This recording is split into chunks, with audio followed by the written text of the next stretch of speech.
Welcome to The Explainer. Today, we're diving into something that millions, and I mean millions, of people struggle with: acid reflux. But here's the kicker. What if everything we've been told about how to fix it is actually making it worse? Yeah.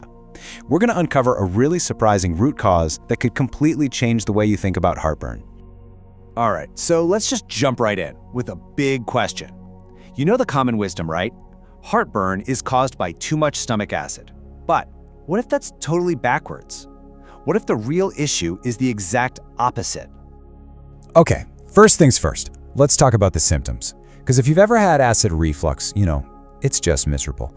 It can be super uncomfortable and sometimes, honestly, downright painful. I'm talking about that classic burning feeling in your chest, right? Or maybe a sore throat that just won't go away, or that sharp pain you get when you try to lie down. You might even feel like there's a lump in your throat or get that awful sour taste.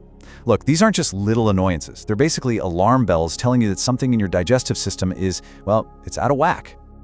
So, what is really going on? This is where it gets super interesting. It's not what you think. It's not about having too much of something. It's actually more like a mechanical problem.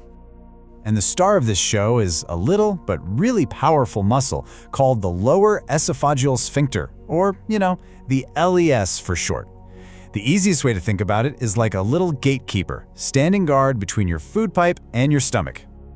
Now, when everything's working the way it should, it's a pretty simple process. You swallow your food, the little gate opens up to let it into your stomach, and then, and this is the most important part, it slams shut, tightly. That seal is absolutely crucial for keeping all that super strong stomach acid right where it belongs. And right here, this is the heart of the problem. Your stomach is supposed to be incredibly acidic. I mean, like a pH of 1 to 3. That's really, really acidic. And that strong acid is the signal, it's the trigger, that tells that little valve to clamp down hard. But what happens when your stomach acid isn't acidic enough? Well, that signal gets weak. The valve just doesn't get the message to close properly, and it becomes loose. And that's when acid and food can splash right back up where they don't belong. So this brings us to a really, really important point. Popping an antacid when you feel that burn seems like the obvious thing to do, right?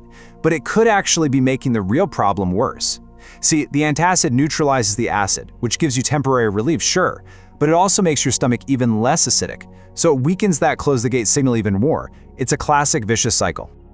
Okay, so if killing the acid isn't the answer, then what is? Well, let's get into 5 natural remedies that actually tackle the root of the problem. The goal here is to fix the pH of the stomach, not fight it. So yeah, we're going to look at 5 different tools you can use, not to get rid of your stomach acid, but to help bring it back to its natural, powerful state.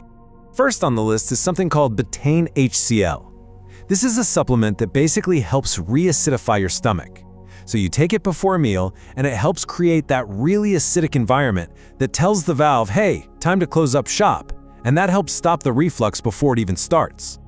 All right, next up is ginger. Now, this one's a little different. It doesn't fix the underlying problem with the valve, but man, does it provide some nice relief. It's got these really powerful compounds that just soothe everything. It calms down all that irritated, inflamed tissue in your throat and stomach, which can really help with that painful burn. Okay, now for something you might not expect. Probiotics. You know the good bacteria you find in things like yogurt, kimchi, or kefir? Well, believe it or not, they play a huge role here. They actually help produce the neurotransmitters, the little chemical messengers that your nervous system uses to tell that valve when to open and close. Pretty cool, right?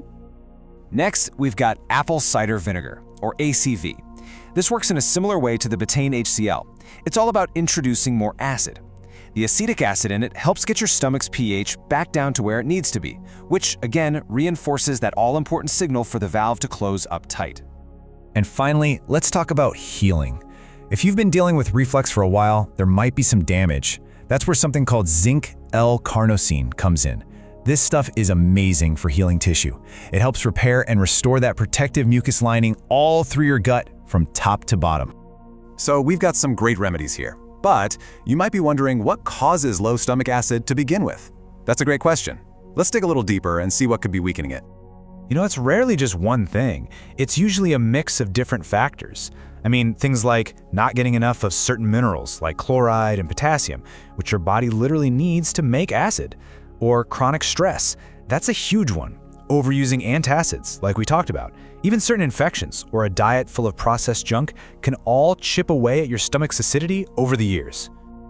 All right, we've talked about the real problem. We've gone over some natural fixes, and we've looked at the deeper causes. So now, let's put it all together. Let's build a simple, actionable plan that you can actually use for long-term relief. Think of it as a 4-step strategy. Step 1, rebalance your acid. Use something like Betaine HCL or apple cider vinegar to get that pH back on track. Step 2, heal your gut lining. Bring in things like cabbage juice or that zinc supplement to repair any damage. Step 3, adjust your diet. Move away from those processed grains and oils and toward more whole foods. And finally, Step 4, manage your stress and your minerals. Go for walks, make sure you're getting good quality sea salt. Take care of the bigger picture. So we'll leave you with this one last thought to chew on. This whole solution really flips the script. Maybe the key to fixing your digestion isn't about having less acid. Maybe, just maybe, it's about having more. Could it be that the real answer is to stop fighting your stomach acid and start helping it be as strong as it was always meant to be?